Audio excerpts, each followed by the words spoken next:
بسم الله الرحمن الرحيم. قال ابن إسحاق لما كان يوم السابع ذبح عنه جده عبد المطلب وقام بأمره كما يجب ودعا قريشا وأطعمهم وأكرمهم فلما أكلوا قالوا يا عبد المطلب ما سميت ابنك؟ قال سميته محمدا صلى الله عليه وسلم. فقالوا قد رغبت أن أسماء آبائك.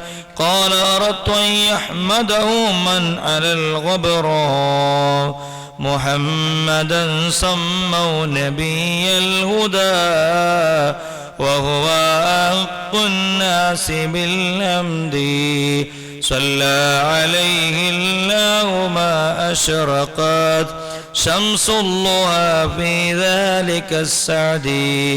فلما كان وقت ظهور أسراره وإشراق الكون بأنواره فبينما آمنة رضي الله عنها في بيتها وعيدة مستأنسة ببركاته وهي فريدة ولم تشعر إلا وقد أشرق في بيتها النور وعم الفرح والسرور فأقبلت الملائكة والحور وحف حجرتها أنواع الطيور وهي تسمع لازدهامهم واحتفالهم بقدوم الحبيب أمسى وكيف لا وسيد العالمين في بيتها أمسى.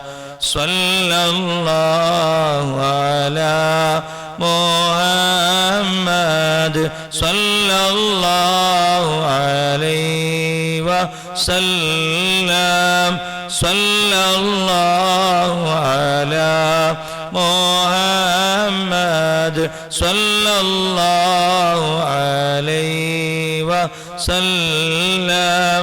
صلى الله على محمد صلى الله عليه وسلم. صلي رب العالمين على سيد الكونين والسرج إن بيتا أنت ساكنه ليس محتاجا إلى السرج وجهك والله حجتنا يوم يأتي الناس بالحجج.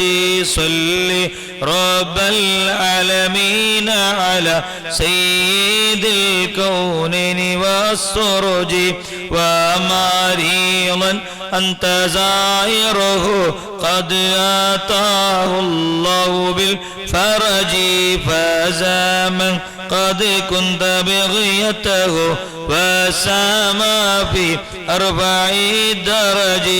الله الله ربنا الله الله الله ما شاء الله لا قوة إلا بالله فزمن قد كنت بغيته وسما في أربع درج باذلا في الحب مهجته ساميا بالروح والمهجي. صلي رب العالمين على سيد الكونين والسرج يا كريم الجود راته فكافيت البهر واللجج أنت منجينا من الحرق من لهيب النار والأجج.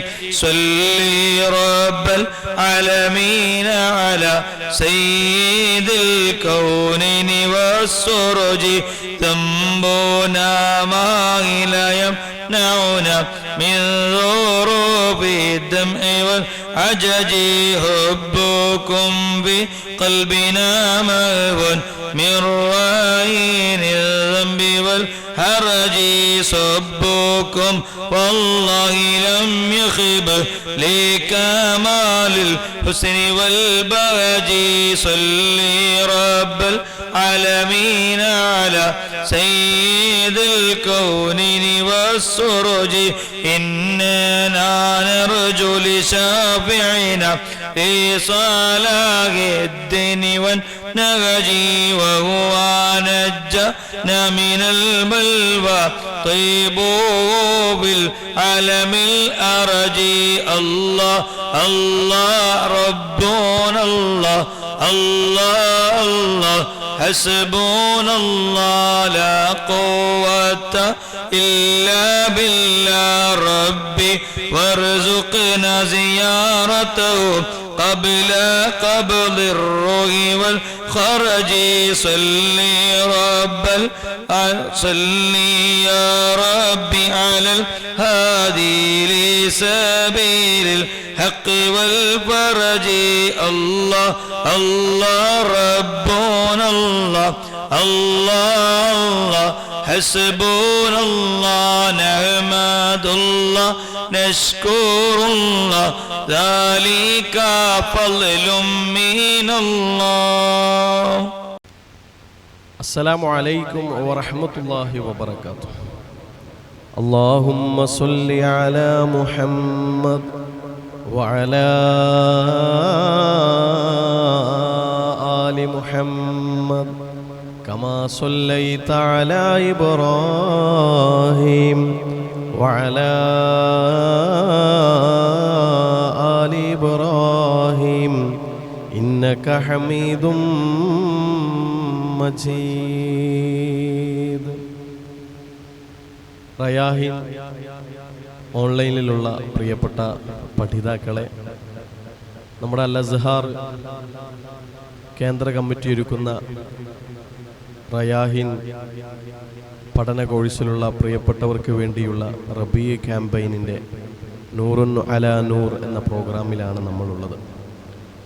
ഇന്ന് ഞാനിവിടെ പറയാൻ ഉദ്ദേശിക്കുന്ന വിഷയം നബി സല്ലല്ലാഹു അലൈഹി വസല്ലം തങ്ങളുടെ നിസ്കാരത്തെക്കുറിച്ചും പുന്നാര നബി തങ്ങളുടെ ഇബാദത്തിനെ കുറിച്ചുമാണ്. നബി സല്ലല്ലാഹു അലൈഹി വസല്ലം തങ്ങളുടെ ജീവിതം മുഴുവനും ഇബാദത്താണ്. ആ ചലനവും ആ നിശ്ചലനവും ആ മൗനവും ആ സംസാരവും ആ ചിന്ത പോലും ഇബാദത്താണ്.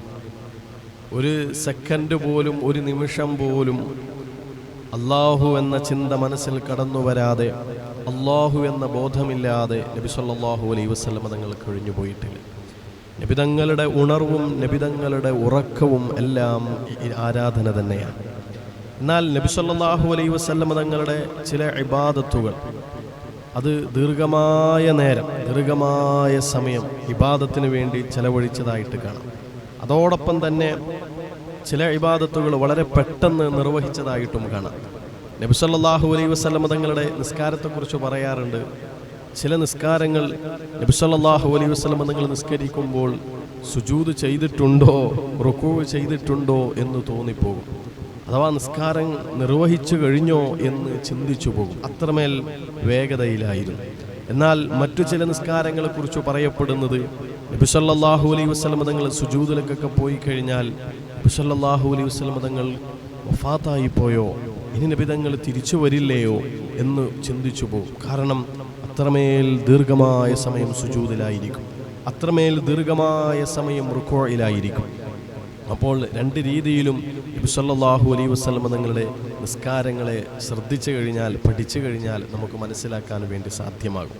ഇവിടെ ഒരു ഇമാമ് എങ്ങനെ നിസ്കരിക്കണമെന്ന് നമ്മൾ ആലോചിക്കണം. തൻ്റെ പിന്നിലുള്ള മഅ്മൂമിങ്ങൾ, ആ മഅ്മൂമിങ്ങൾക്ക് പ്രയാസം വരുത്താത്ത വിധമായിരിക്കണം ഒരു ഇമാമിൻ്റെ നിസ്കാരം. അത് ഇടയിൽ പറയുന്നു എന്ന് മാത്രമാണ്. തൻ്റെ മഅ്മൂമിങ്ങളിൽ ഏറ്റവും ബലഹീനനായ ആളാരാണോ അയാളെ പരിഗണിച്ചുകൊണ്ടായിരിക്കണം ഇമാം നിസ്കാരം നിർവഹിക്കേണ്ടത്. കാരണം ദീർഘമായ സമയത്ത് ഖുർആൻ പാരായണം ചെയ്ത് തൻ്റെ ഖിയാമ് നീണ്ടുപോയി കഴിഞ്ഞാൽ മഅ്മൂമിങ്ങളിൽപ്പെട്ട ആ പ്രയാസപ്പെടുന്നവന് വലിയ ബുദ്ധിമുട്ടുകൾ അനുഭവിക്കേണ്ടി വരും. അതുകൊണ്ട് തന്നെ മഅ്മൂമിങ്ങളെ പ്രയാസപ്പെടുത്താത്ത വിധമായിരിക്കണം ഒരു ഇമാം തൻ്റെ നിസ്കാരം നിർവഹിക്കേണ്ടത്. ആ പാഠവും നബി സല്ലല്ലാഹു അലൈഹി വസല്ലം തങ്ങൾ തന്നെയാണ് നമ്മെ പഠിപ്പിച്ചു തന്നിട്ടുള്ളത്. എന്നാൽ നബി സല്ലല്ലാഹു അലൈഹി വസല്ലം തങ്ങളുടെ ചില നിസ്കാരങ്ങളെക്കുറിച്ച് അല്ലെങ്കിൽ ചില ഇബാദത്തുകളെക്കുറിച്ച് നമുക്ക് പറയാം. ഹദീസിൽ കാണാം, ഈ ഹദീസ് തന്നെ പല റിവായത്തുകളിലൂടെയും വന്നിട്ടുണ്ട്. സ്വല്ലാ റസൂലുള്ളാഹി സ്വല്ലല്ലാഹു അലൈഹി വസല്ലം ഹത്താ തഫഖത് ഖദമാഹ്. നബി സല്ലല്ലാഹു അലൈഹി വസല്ലം തങ്ങൾ നിസ്കരിച്ചു. എത്രത്തോളം എന്ന് പറയോ, റസൂലുള്ളാഹി സ്വല്ലല്ലാഹു അലൈഹി വസല്ലം തങ്ങളുടെ 2 കാലും നീര് വന്ന് വീർക്കുന്നത് വരെ, നീർക്കെട്ട് സംഭവിക്കുന്നത് വരെ. ഒന്ന് ആലോചിച്ച് നോക്കിയേ, നിന്ന് നിസ്കരിച്ച് ആ നൃത്തത്തിൻ്റെ ദൈർഘ്യം കൂടിയത് കാരണം നബി സല്ലല്ലാഹു അലൈഹി വസല്ലം തങ്ങളുടെ കാലിന് നീര് സംഭവിച്ചിട്ടുണ്ടെങ്കിൽ എത്ര നേരം നബി സല്ലല്ലാഹു അലൈഹി വസല്ലം തങ്ങൾ നിന്ന് നിസ്കരിച്ചിട്ടുണ്ടാവും. ഒന്ന് ആലോചിക്കേണ്ട വിഷയമാണത്. നിന്നിട്ട് കാല് നീര് കെട്ടുക എന്ന് പറഞ്ഞാൽ ചെറിയ കാര്യമാണോ? അപ്പൊ എത്ര സമയം നിന്നിട്ടുണ്ടാകും? എത്ര മണിക്കൂറുകൾ നിന്ന് നിസ്കരിച്ചിട്ടുണ്ടാകും? അപ്പോൾ ദീർഘമായ സമയം നിസ്കാരത്തിന് വേണ്ടി നബി സല്ലല്ലാഹു അലൈഹി വസല്ലം തങ്ങൾ മാറ്റിവെച്ചിട്ടുണ്ട്. ഈ അവസരത്തിലാണ് ആയിഷ ബീബി റളിയല്ലാഹു അൻഹാ നബി സല്ലല്ലാഹു അലൈഹി വസല്ലം തങ്ങളോട് ചോദിക്കുന്നത്, നബിയെ, അങ്ങെന്തിനാണ് ഇത്രമേൽ ദീർഘമായ സമയം നിസ്കാരത്തിന് വേണ്ടി മാറ്റിവെക്കുന്നത്? മുൻകഴിഞ്ഞതും വരാൻ പോകുന്നതുമായ സകലമാന പാപങ്ങളും അങ്ങേക്ക് പൊറുക്കപ്പെട്ടതാണല്ലോ, അങ്ങ് പാപ സുരക്ഷിതനാണല്ലോ. പിന്നെന്തിനാണ് ഇത്രമേൽ ദീർഘമായ സമയം നിസ്കാരത്തിന് വേണ്ടി മാറ്റിവെക്കുന്നത് എന്ന്?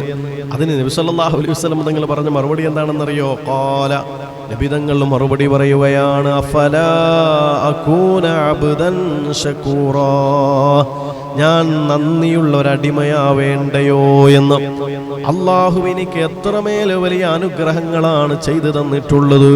ഭൂമുഖത്തൊരാൾക്ക് പോലും നൽകപ്പെടാത്ത അനുഗ്രഹങ്ങളാണ് എനിക്ക് അല്ലാഹു തആല നൽകിയിരിക്കുന്നത്.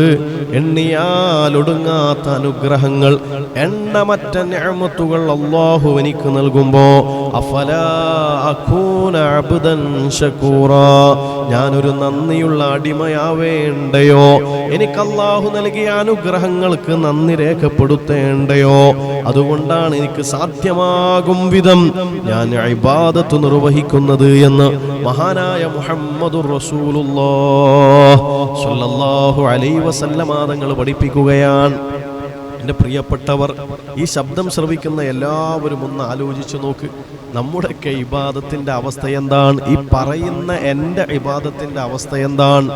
അല്ലാഹുവേ, നമുക്കെല്ലാവർക്കും ധാരാളം സമയം ഇബാദത്തിന് വേണ്ടി മാറ്റിവെക്കാൻ തൗഫീഖ് തരണേ അല്ലാഹ്. നമ്മുടെ നിസ്കാരം, നമ്മുടെ നോമ്പ്, നമ്മുടെ മറ്റു കർമ്മങ്ങള്, ദിക്റുകള്, സ്വലാത്തുകള്, ഇൻഷാ അല്ലാഹ് ദീർഘമായ സമയം അതിനു വേണ്ടി മാറ്റിവെക്കാൻ വേണ്ടി കഴിയണം. ഒരു തെറ്റും ചെയ്യാത്ത, ഒരു ഉറുമ്പിനെ പോലും നോവിക്കാത്ത മുത്തു റസൂലുള്ളാഹി സ്വല്ലല്ലാഹു അലൈഹി വസല്ലം തങ്ങൾ പോലും ഇത്രമേൽ ദീർഘമായ സമയം നിസ്കാരത്തിന് വേണ്ടി മാറ്റിവെച്ചിരുന്നെങ്കിൽ നമ്മുടെ അവസ്ഥ എന്താണ് എന്ന് നമ്മളൊന്ന് ആലോചിക്കേണ്ടതാണ്. മഹാനായ അലി റളിയല്ലാഹു അൻഹു പറയുന്നുണ്ട്, ഇബാദത്ത് 3 വിധത്തിലായിരിക്കും. ഒന്ന് കച്ചവടക്കാരുടെ ഇബാദത്ത്, മറ്റൊന്ന് അടിമകളുടെ ഇബാദത്ത്, മറ്റൊന്ന് സ്വതന്ത്രരുടെ ഇബാദത്ത്. എന്താ ഈ കച്ചവടക്കാരുടെ ഇബാദത്ത് എന്ന് പറഞ്ഞാൽ? അഥവാ ലാഭം പ്രതീക്ഷിച്ചുകൊണ്ടുള്ള ഇബാദത്ത്. ഈ നിസ്കാരം നിർവഹിച്ചിട്ട് എനിക്ക് സ്വർഗം വാങ്ങണം, നിസ്കരിച്ചിട്ട് സ്വർഗം വാങ്ങണം, നോമ്പെടുത്തിട്ട് സ്വർഗം വാങ്ങണം, സക്കാത്ത് കൊടുത്തിട്ട് സ്വർഗം വാങ്ങണം, സ്വതക്ക നൽകിയിട്ട് സ്വർഗം തിരിച്ചു വാങ്ങണം. അതൊരു കച്ചവടക്കാരുടെ ഇബാദത്താണ്. ഈ ഇബാദത്ത് തെറ്റൊന്നുമല്ല, ഈ ഇബാദത്തിന് കുറവൊന്നുമില്ല, അതിന് ന്യൂനതയൊന്നുമില്ല. പക്ഷേ ഇബാദത്തിനെ തരംതിരിക്കുമ്പോൾ, അതിനെ തിരിച്ചു മനസ്സിലാക്കുമ്പോൾ 3 തരത്തിലാണ്. ഒന്ന് കച്ചവടക്കാരുടെ ഇബാദത്ത്. അപ്പോൾ നിസ്കരിക്കുന്നതിൻ്റെ പിന്നിലുള്ള ലക്ഷ്യം സ്വർഗം നേടുക എന്നതായിരിക്കും. ഇനി രണ്ടാമത്തേത് അടിമകളുടെ ഇബാദത്താണ്. അടിമകളുടെ ഇബാദത്ത് എന്ന് പറഞ്ഞാൽ യജമാനിൽ നിന്ന് ശിക്ഷയെ ഭയന്നിട്ട് യജമാനനെ അനുസരിക്കുക. അതാണല്ലോ അടിമകളുടെ ഒരു സ്വഭാവം. അപ്പോൾ അള്ളാഹുവിൻ്റെ നരകം, അള്ളാഹു സൃഷ്ടിച്ചു വെച്ച, നിസ്കരിക്കാത്തവർക്ക് അള്ളാഹു സംവിധാനിച്ചു വെച്ച ആ നരകത്തിൽ നിന്ന് രക്ഷപ്പെടണമെന്ന് ആലോചിച്ചുകൊണ്ട്, അള്ളാഹുവിൻ്റെ ശിക്ഷയിൽ നിന്ന് രക്ഷപ്പെടണമെന്ന് ചിന്തിച്ചുകൊണ്ട് നിർവഹിക്കുന്ന ഇബാദത്തുകൾ, അതാണ് അടിമകളുടെ ഇബാദത്ത് എന്ന്. ഈ ഇബാദത്തിനും തെറ്റോ കുറ്റമോ ഒന്നുമില്ല. പക്ഷെ അതിനെ തരംതിരിക്കുമ്പോൾ അടിമകളുടെ ഇബാദത്ത് എന്ന് പറയപ്പെടുന്നു. ഇത് മഹാനായ അലി റളിയല്ലാഹു അൻഹു പറഞ്ഞു തന്നതാണ്. അപ്പോൾ ശിക്ഷയെ ഭയന്നിട്ട് ആ ശിക്ഷയിൽ നിന്ന് രക്ഷപ്പെടാൻ വേണ്ടി നിർവഹിക്കുന്നു. ഇനി മൂന്നാമത്തെ ഇബാദത്ത് എന്ന് പറഞ്ഞാൽ സ്വതന്ത്രരുടെ ഇബാദത്താണ്. എന്ന് വെച്ചാൽ ഈ ഇബാദത്ത് ചെയ്യുന്നത് സ്വർഗം മോഹിച്ചിട്ടോ നരകത്തിൽ നിന്ന് രക്ഷ പ്രാപിച്ചിട്ടോ അല്ല, മറിച്ച് അല്ലാഹുവിൻ്റെ അനുഗ്രഹങ്ങൾക്ക് നന്ദിയുള്ളവരാവണം. അല്ലാഹു എനിക്ക് ഒരുപാട് നിഅമത്ത് ചെയ്തിട്ടുണ്ടല്ലോ, ആ നിഅമത്തിന് നന്ദിയുള്ളവരാവണമെന്ന് ആഗ്രഹിച്ചുകൊണ്ട് സ്വർഗവും നരകവും എന്നതിനേക്കാൾ അപ്പുറം അല്ലാഹുവിനെ പരിപൂർണമായി അനുസരിച്ച് അല്ലാഹുവിൻ്റെ പൊരുത്തം നേടുക എന്ന ഉദ്ദേശത്തിൽ നിർവഹിക്കുന്ന ഇബാദത്തുകൾ, അതാണ് സ്വതന്ത്രരുടെ ഇബാദത്ത് എന്ന് മഹാനായ അലി റളിയല്ലാഹു അൻഹു പറയുന്നുണ്ട്. ഈ മൂന്ന് തരത്തിലുള്ള ഇബാദത്തും ശരിയായ രീതിയിലുള്ളതാണ്. ആ കാറ്റഗറി ചെയ്യുമ്പോൾ തന്നെ അതിലേറ്റവും ഉത്തമമായ സ്ഥാനത്ത് നിൽക്കുന്നത് സ്വതന്ത്രരുടെ ഇബാദത്താണ്. സ്വർഗവും നരകവും എന്നതിനേക്കാൾ അപ്പുറം അല്ലാഹുവിന് നന്ദിയുള്ളവനായി അല്ലാഹുവിനെ അനുസരിക്കുന്നവനായി നിലകൊള്ളണം. അതിനുവേണ്ടി നിർവഹിക്കുന്ന ആരാധനകൾ അല്ലാഹു സുബ്ഹാനഹു തആല നമ്മുടെ നിയ്യത്ത് അല്ലാഹു നന്നാക്കി തരട്ടെ. ചെയ്യുന്ന അമലുകൾ അല്ലാഹുവിൻ്റെ പൊരുത്തം മാത്രം ആഗ്രഹിച്ചുകൊണ്ട് ചെയ്യാൻ അല്ലാഹു നമുക്ക് തൗഫീഖ് നൽകട്ടെ. ഇനി നമ്മൾ നബി സല്ലല്ലാഹു അലൈഹി വസല്ലം തങ്ങൾ പറയുന്നുണ്ട്, നിസ്കാരത്തിന് പല രീതിയിലും അല്ലാഹു തആല പ്രതിഫലം നൽകും. നിസ്കാരത്തിൽ നിന്ന് വിരമിക്കലോടുകൂടി ചില ആളുകൾക്ക് 10-1 ചില ആളുകൾക്ക് 8-1 ചില ആളുകൾക്ക് 5-1 അങ്ങനെ ചില ആളുകൾക്ക് 2/1 ഓരോരുത്തർക്കും വ്യത്യസ്തമായ രീതിയിലായിരിക്കും അല്ലാഹു തആല പ്രതിഫലം നൽകുന്നത്. അഥവാ പൂർണ്ണമായ നിസ്കാരത്തിന് പൂർണ്ണമായ പ്രതിഫലം നൽകും. ആ നിസ്കാരത്തിൽ എന്തെങ്കിലും അപൂർണത, എന്തെങ്കിലും സുന്നത്തുകൾ ഒഴിവാക്കി കഴിഞ്ഞാൽ അതിനനുസരിച്ച് ആ പ്രതിഫലത്തിലും കുറവുകൾ സംഭവിക്കുന്നതാണ്. നാളെ പരലോകത്ത് ആദ്യമായി വിചാരണ ചെയ്യപ്പെടുന്നത് നിസ്കാരത്തെക്കുറിച്ചാണ്. അതുകൊണ്ട് തന്നെ ആ നിസ്കാരം വിചാരണ ചെയ്യുന്ന നേരം നിസ്കാരത്തിൻ്റെ വിഷയത്തിൽ ഒരു ന്യൂനതയും ഉണ്ടാവാൻ പാടില്ല. നബി സല്ലല്ലാഹു അലൈഹി വസല്ലമ തങ്ങൾ പറയുന്നുണ്ട്, നിസ്കരിച്ചു കഴിഞ്ഞാൽ ചില മനുഷ്യന്മാരുടെ നിസ്കാരം, ആ നിസ്കാരത്തിൽ അവർ മോഷണം നടത്തിയിട്ടുണ്ട്, കളവ് നടത്തിയിട്ടുണ്ട്, അഥവാ നിസ്കാരത്തിൽ പരിപൂർണത സംഭവിപ്പിക്കാതെ നിസ്കാരത്തിൽ പലതും ഒഴിവാക്കിയവരായിരിക്കും. അത്തരക്കാരുടെ നിസ്കാരത്തിൻ്റെ പ്രതിഫലം പരലോക വിചാരണ നാളിൽ വളരെ കുറഞ്ഞ പ്രതിഫലമായിരിക്കും. ചിലരുടേത് നിസ്കാരം പോലും സ്വീകരിക്കപ്പെടാത്ത വിധം നിസ്കാരത്തിൽ മോഷണം നടത്തിയവരായിരിക്കും. അല്ലാഹു കാക്കട്ടെ. അപ്പോൾ പരിപൂർണമായ ഇബാദത്ത് നിർവഹിക്കാൻ വേണ്ടി സാധ്യമാവണം. ഇനി നമ്മുടെ നിസ്കാരത്തിൽ എന്തെങ്കിലും ന്യൂനതകൾ സംഭവിച്ചു പോയാൽ, ഫർള് നിസ്കാരത്തിൽ സംഭവിച്ച ന്യൂനതകൾ അത് സുന്നത്തുകളെ കൊണ്ട് പരിഹരിക്കപ്പെടുന്നതാണ്. അതുകൊണ്ട് എന്തു വേണമെന്നറിയോ, സുന്നത്തായ നിസ്കാരങ്ങൾ ധാരാളം നിർവഹിക്കണം. മഹാനായ റസൂലുള്ളാഹി സ്വല്ലല്ലാഹു അലൈഹി വസല്ലമ തങ്ങൾ ഓരോ സുന്നത്ത് നിസ്കാരങ്ങളും വലിയ ജാഗ്രതയോടെ നിർവഹിച്ചവരും ആ സുന്നത്ത് നിസ്കാരങ്ങൾ ജീവിതത്തിൽ പതിവാക്കണമെന്ന് നമ്മളോട് പലവരും ആവശ്യപ്പെട്ടവരുമാണ്. നബി സല്ലല്ലാഹു അലൈഹി വസല്ലം തങ്ങളെ കുറിച്ച് പറയുന്നുണ്ട്, ആയിഷ ബീവി റളിയല്ലാഹു അൻഹ പറയാൻ, സുബ്ഹി നിസ്കാരത്തിന്റെ മുമ്പുള്ള സുന്നത്ത് നിസ്കാരം, ആ സുന്നത്ത് നിസ്കാരത്തിന് റസൂലുള്ളാഹി സ്വല്ലല്ലാഹു അലൈഹി വസല്ലം തങ്ങൾ കാണിക്കുന്ന ഒരു ജാഗ്രതയും ഒരു താല്പര്യവും മറ്റൊരു നിസ്കാരത്തിനും കാണിക്കാറില്ലായിരുന്നു എന്ന്. കാരണം എത്ര വലിയ തിരക്കുള്ള സമയമാണെങ്കിലും എത്ര വലിയ യാത്രയിലാണെങ്കിലും സുബഹിക്ക് മുമ്പുള്ള സുന്നത്ത് നിസ്കാരം നബി സല്ലല്ലാഹു അലൈഹി വസല്ലമ തങ്ങൾ നഷ്ടപ്പെടുത്താറില്ലായിരുന്നു എന്ന് ആയിഷ ബീവി റളിയല്ലാഹു അൻഹ പറയുകയാണ്. എന്നാൽ നമ്മളെ സംബന്ധിച്ചിടത്തോളം ആ പ്രഭാത സമയത്ത് എഴുന്നേറ്റ് ആ ഉറക്കച്ചടവിൽ എഴുന്നേറ്റ് വുളൂ ചെയ്ത് സുബഹി നിസ്കാരത്തിന് വേണ്ടി നിർവഹിക്കാൻ വേണ്ടി നിൽക്കുമ്പോൾ പലപ്പോഴും, പ്രത്യേകിച്ച് സ്ത്രീകൾ പലപ്പോഴും സുബഹിക്ക് മുമ്പുള്ള സുന്നത്ത് നിസ്കാരങ്ങളെ ഒഴിവാക്കാറുണ്ട്. അത് പാടില്ല.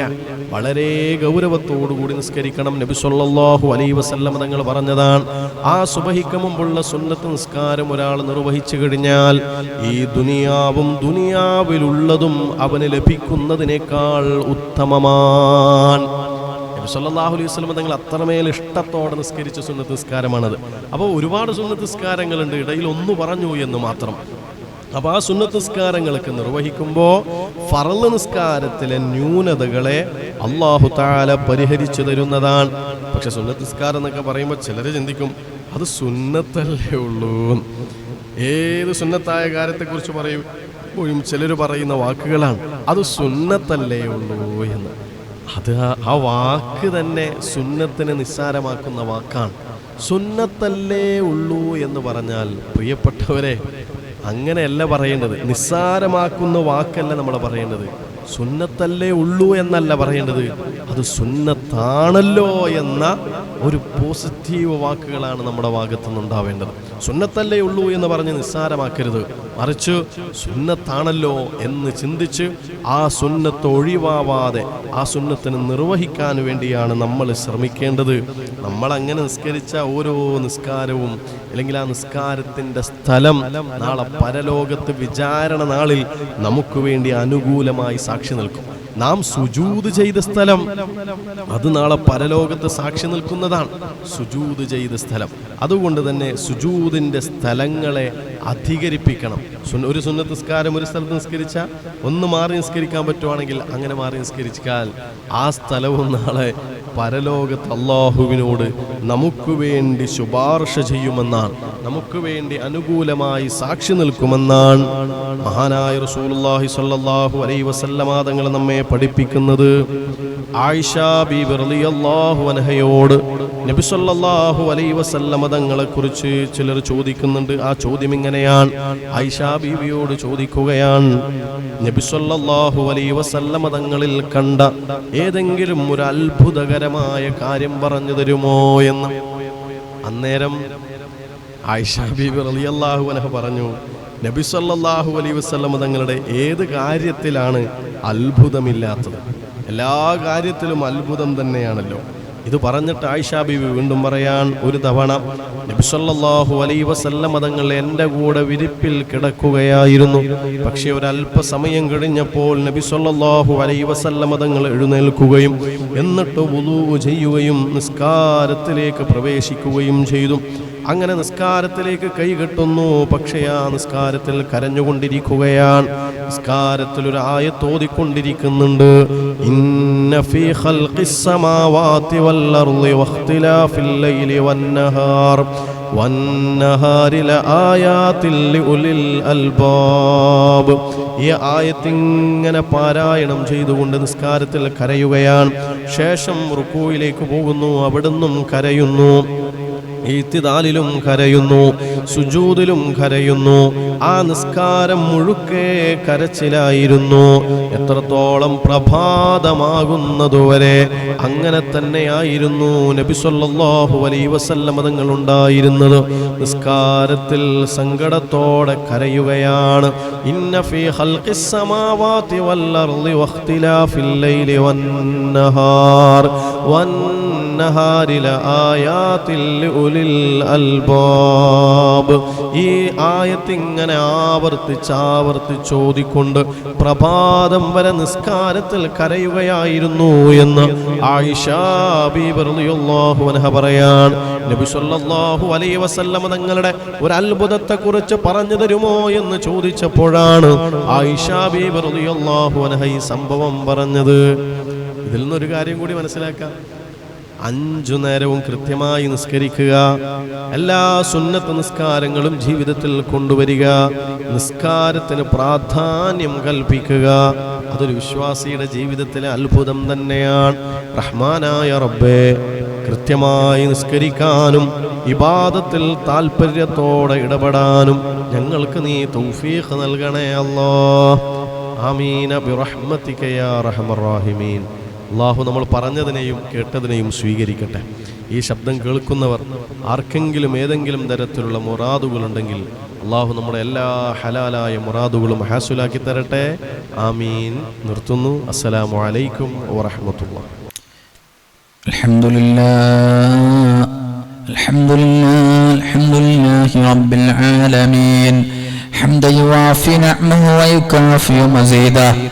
اللهم صل على سيدنا محمد وعلى آل سيدنا محمد صلاة تنجينا بها من جميع الأهوال والبليات وتسلمنا بها من جميع الأسقام والآفات وتطهرنا بها من جميع السيئات وتغفر لنا بها جميع الخطيئات وتقضي لنا بها جميع الحاجات وترفعنا بها عندك على الدرجات وتبلغنا بها أقصى الغايات من جميع الخيرات في الحياة وبعد الممات.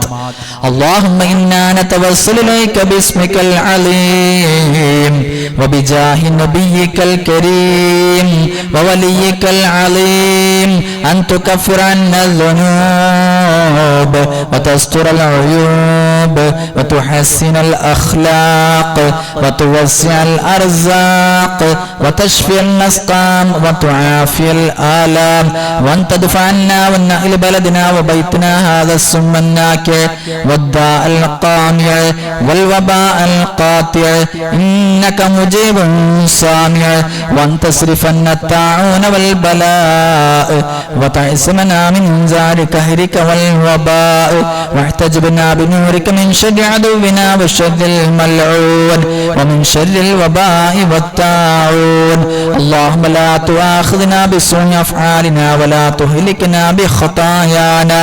اللهم إنا نسألك ومن نوينا وقصدنا من تعيذنا من عذاب القبر وتؤمنا وإياهم من الفزع الأكبر وتنجينا وإياهم من دار البوار وتسكننا وإياهم الفردوس من دار القرار بحق سيدنا محمد وآله الأبرار وأصحابه الأخيار.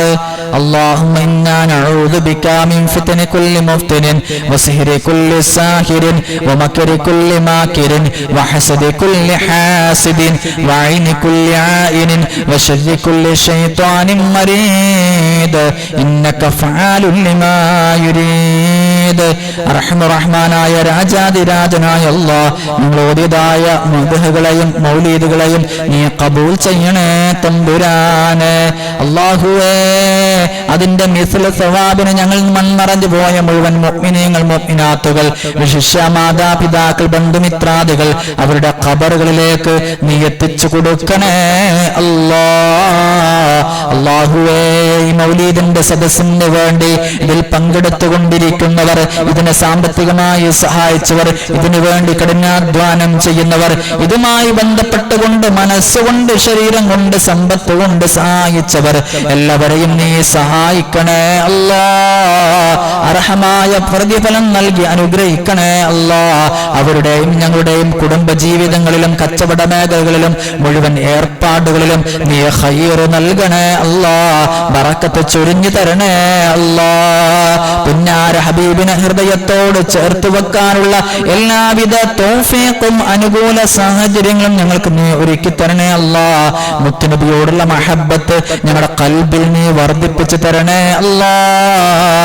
ഞങ്ങൾ ഈ ചൊല്ലുന്ന ഈ പറയുന്ന അതുപോലെ തന്നെ ഇവിടെ പാരായണം ചെയ്യുന്ന മൗലീദൊക്കെ മുത്തുനബിയോടുള്ള മഹബ്ബത്ത് കാരണമായിട്ടാണ്.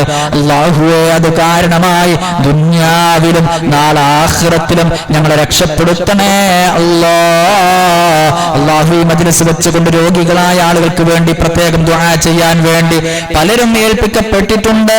അല്ലാഹു ആരൊക്കെ ദുആ കൊണ്ട് വസിയത്ത് ചെയ്തവരുടെ കൂട്ടത്തിൽ രോഗികളായിട്ടുണ്ടോ, ഞങ്ങളുടെ കുടുംബങ്ങളിൽ ആരൊക്കെ രോഗികളായിട്ടുണ്ടോ, ഞങ്ങളുമായി ബന്ധപ്പെട്ടവരിൽ ആരൊക്കെ രോഗികളായിട്ടുണ്ടോ എല്ലാവർക്കും ഈ മദഹിന്റെ മജ്ലിസിന്റെ ബറക്കത്ത് കൊണ്ട് കാമിലായ ആജിലായ ശിഫ നൽകി അനുഗ്രഹിക്കണേ അല്ലാഹ്. അല്ലാഹുവേ ധാരാളം ഉദ്ദേശങ്ങൾ വെച്ചുകൊണ്ട് ഈ മജ്ലിസുമായി ബന്ധപ്പെടുന്നവരുണ്ട്, ഈ മജ്ലിസിൽ പങ്കെടുക്കുന്നവരുണ്ട്, ഇത് കേൾക്കുന്നവരുണ്ട്, കേൾക്കാൻ പോകുന്നവരുണ്ട്. അല്ലാഹുവേ അവരുടെ ഖൈറായ ഉദ്ദേശങ്ങൾ നീ പൂർത്തിയാക്കി കൊടുക്കണേ അല്ലാഹ്. മക്കളില്ലാതെ പ്രയാസം അറിയിച്ച ആളുകളുണ്ട്, സ്വാലിഹീങ്ങളായ സന്താനങ്ങൾ നൽകി അനുഗ്രഹിക്കണേ അല്ലാഹ്. ഞങ്ങൾക്ക് തന്നതും തരാനിരിക്കുന്നതുമായ മക്കളെ നീ സ്വാലിഹീങ്ങളിൽ ഉൾപ്പെടുത്തി അനുഗ്രഹിക്കണേ അല്ലാഹ്. അവരുടെ ദുന്യവിയും ഉഖറയും ഉൾപ്പെടെയുമായ പഠനങ്ങളിൽ പുരോഗതി നൽകണേ അല്ലാഹു അൽ-അസ്ഹർ സംവിധാനങ്ങളിൽ പഠനം നടത്തിക്കൊണ്ടിരിക്കുന്ന മുഴുവൻ സഹോദരിമാർക്കും അവരുടെ കുടുംബങ്ങൾക്കും എല്ലാവിധ അഭിവൃദ്ധിയും ഐശ്വര്യവും നീ ചൊരിഞ്ഞു കൊടുക്കണേ എല്ലാവിധ ആഫത്ത് മുസീബത്ത് ബലായിൽ നിന്ന് മഹാമാരികളിൽ നിന്ന് മാരകമായ രോഗങ്ങളിൽ നിന്ന് അവരെയും ഞങ്ങളെയും ഞങ്ങളുടെ കുടുംബങ്ങളിലുള്ള മുഴുവൻ ആളുകളെയും സുഹൃത്തുക്കളെയും ദുആ കൊണ്ട് വസിയത്ത് ചെയ്തവരെയും പൂർണ്ണമായും നീ കാത്തു സംരക്ഷിക്കണേ അല്ലാഹു മൗലിദിന്റെ സദസ്സിന് വേണ്ടി ഓരോ രൂപയാണെങ്കിലും ഒരുപാട് ആളുകൾ ഹദിയകൾ നൽകിയ ആളുകളുണ്ട്. മുത്തുനബിയോടുള്ള മഹബത്ത് കാരണമായി നൽകിയവരാണ്. അവരെ നീ സ്വീകരിക്കണേ അവർക്കൊക്കെ നീ അർഹമായ പ്രതിഫലം നൽകണേ അല്ലാഹുവേ, ദുനിയാവിലും നാളെ ആഖിറത്തിലും ഇരു വീട്ടിലും ഞങ്ങളെ ഖൈറിന്റെ അഹ്ലുകാരിൽ ഉൾപ്പെടുത്തണേ അല്ലാഹു മരിക്കൽ ഖൈറാകുന്ന സമയത്ത് കാമിലായ ഈമാനോടുകൂടെ നസുഹായ തൗബയോടുകൂടെ ലാ ഇലാഹ ഇല്ലല്ലാഹ് എന്ന തൗഹീദിന്റെ കലിമ ഉച്ചത്തിൽ ഉച്ചരിച്ച് മരിക്കാനുള്ള എല്ലാവിധ തൗഫീഖും അനുകൂല സാഹചര്യങ്ങളും ഞങ്ങൾക്കും കുടുംബങ്ങൾക്കും നീ ഒരുക്കി തരണേ അല്ലാഹുവേ, അവസാനം ഞങ്ങളെയും ഞങ്ങളുടെ കുടുംബങ്ങളോടൊപ്പം വേണ്ടപ്പെട്ടവരോടൊപ്പം മഹാനായ മുത്തു മുഹമ്മദ് മുസ്തഫ സല്ലല്ലാഹു അലൈഹി വസല്ലം തങ്ങളോടൊപ്പം നിന്റെ അനുഗ്രഹീതമായ ജന്നാത്തുൽ ഫിർദൗസിൽ ഒരുമിച്ച് കൂട്ടി അനുഗ്രഹിക്കണേ اللهم اغفر لنا ولوالدينا ولأستاذنا ولمشايخنا ولمن تعلقوا بنا ولمن سقانا ولمن أطعمنا ولمن أوصانا بالدعاء ولجميع أمة محمد صلى الله عليه وسلم. اللهم قنا ربنا شر ما قضيت. اللهم ارحم أمة محمد صلى الله عليه وسلم. اللهم أصلح عن أمة محمد صلى الله عليه وسلم. اللهم زين عن أمة محمد صلى الله عليه وسلم. اللهم نذر عن أمة محمد صلى الله عليه وسلم. اللهم اغفر لي عن أمة محمد صلى الله عليه وسلم. اللهم فرج عن أمة محمد صلى الله عليه وسلم. اللهم اجعلنا منهم ومن نويناهم وقصدناهم يا رب العالمين. ربنا هب لنا من أزواجنا وذرياتنا قرة أعين واجعلنا للمتقين إماما. ربنا آتنا في الدنيا حسنة وفي الآخرة حسنة وقنا عذاب النار. ربنا تقبل منا إنك أنت السميع العليم وتب علينا إنك أنت التواب الرحيم. آمين آمين آمين برحمتك يا أرحم الراحمين. صلى الله تعالى وسلم على خليله سيدنا محمد وعلى آله وصحبه أجمعين. سبحان ربك رب العزة عما يصفون والسلام على المرسلين والحمد لله رب العالمين. وبفضل صلى الله على محمد صلى الله عليه وسلم. صلى الله على محمد صلى الله عليه وسلم.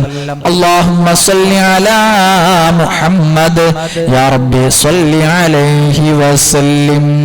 صلى على جميع المسلمين والحمد لله رب العالمين. السلام عليكم ورحمة الله وبركاته.